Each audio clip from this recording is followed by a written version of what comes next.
Assalamualaikum warahmatullahi wabarakatuh. Saya Rifana Novianti dari kelas 5 Bkom. Di sini saya akan menjelaskan proyek dari hasil penelitian saya sebelumnya dengan judul pembuatan website booking kosan. Langsung saja, yang pertama ada latar belakang. Kebutuhan tempat tinggal seperti kos-kosan semakin meningkat, terutama bagi mahasiswa dan pekerja perantau. Namun, pencarian kosan seringkali dilakukan secara manual sehingga memakan waktu dan tenaga. Selain itu, pemilik kosan juga kadang kesulitan mengelola data kamar. Oleh karena itu, dibutuhkan website untuk mempermudah penyewa juga pemilik kos dalam mengelola kosan. Selanjutnya ada tujuan penelitian. Yang pertama ada mempermudah pengguna dalam mencari dan memesan kos secara online. Yang kedua, menyediakan informasi kos yang lengkap dan dapat diperbarui secara berkala. Yang ketiga, membantu pemilik kos mengelola data kos dan pemesanan dengan lebih efektif. Yang keempat, menghasilkan sistem yang mudah digunakan, informatif, dan responsif. Dan yang terakhir, meningkatkan efisiensi dan aktivitas promosi kos melalui media digital. Selanjutnya ada jenis penelitian. Penelitian ini menggunakan metode research and development yang bertujuan untuk mengembangkan website booking kosan. Penelitian ini dilakukan melalui tahap analisis kebutuhan, perancangan, pengembangan aplikasi, dan uji coba sistem agar website dapat digunakan dengan baik oleh calon penyewa dan pemilik kos. Selanjutnya ada metode pengumpulan data. Yang pertama ada observasi. Observasi dilakukan dengan mengamati langsung proses pengelolaan data kos yang masih dilakukan secara manual. Tujuannya untuk mengetahui kendala yang dialami oleh calon penyewa dan pemilik kos. Yang kedua ada wawancara.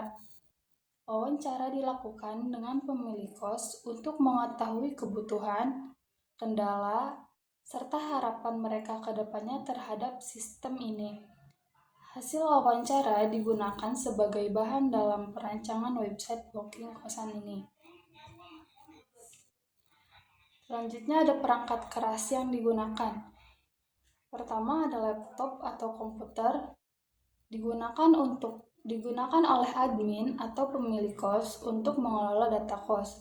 Yang kedua ada smartphone, digunakan penyewa untuk mengakses website. Yang ketiga ada internet, digunakan untuk menghubungkan pengguna dan admin ke web. Selanjutnya ada perangkat lunak yang digunakan. Sistem operasi, ada Windows dan Linux. Yang kedua ada web browser, mengakses web seperti Chrome. Selanjutnya ada web server menggunakan XAMPP.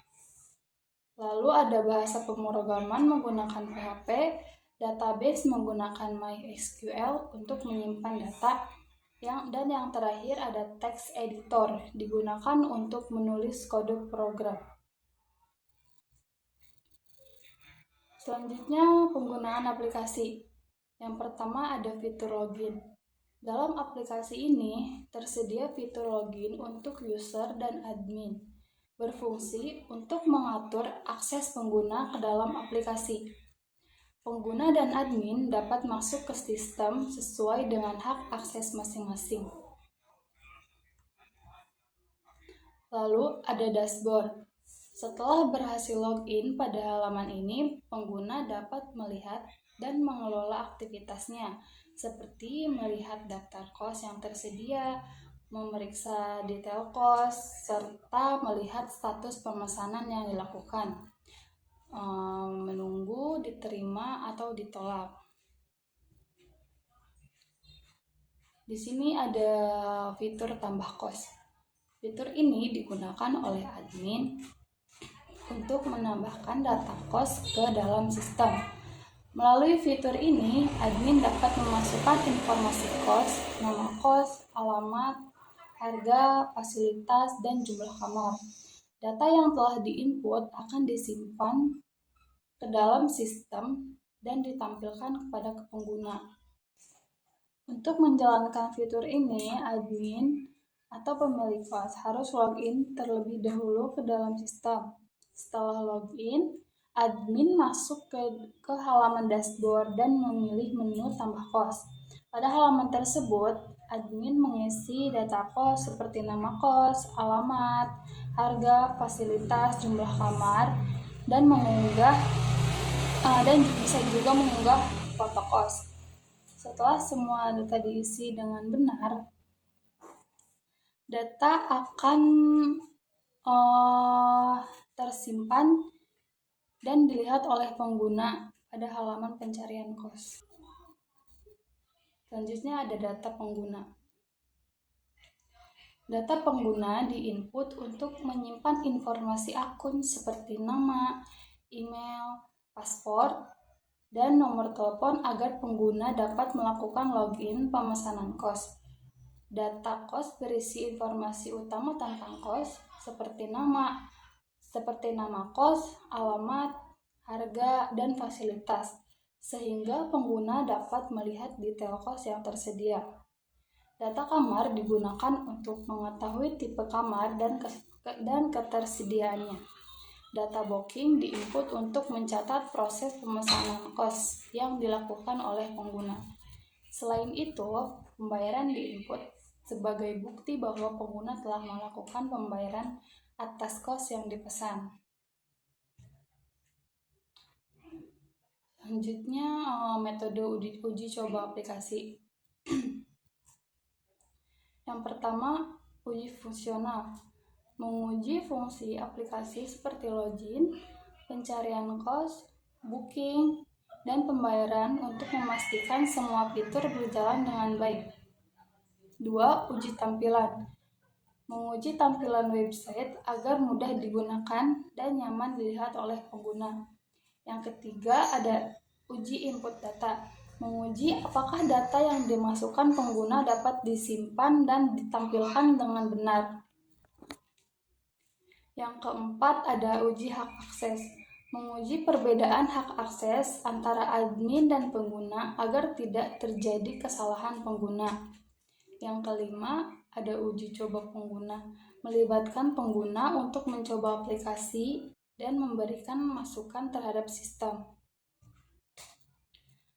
Lalu yang terakhir ada kesimpulan. Website booking kosan dibuat untuk mempermudah proses pencarian, pemesanan, dan pengelolaan kos yang sebelumnya masih dilakukan secara manual. Dengan adanya aplikasi ini, calon penyewa dapat mencari dan memesan kos secara online dengan lebih cepat dan mudah. Sedangkan pemilik kos dapat mengelola data kos, kamar, dan penyewa secara lebih rapi dan efisien. Aplikasi ini diharapkan dapat membantu kedua belah pihak serta meningkatkan efektivitas dalam pengelolaan kos. Mungkin cukup sekian yang dapat saya sampaikan. Kurang lebihnya mohon maaf. Wassalamualaikum warahmatullahi wabarakatuh.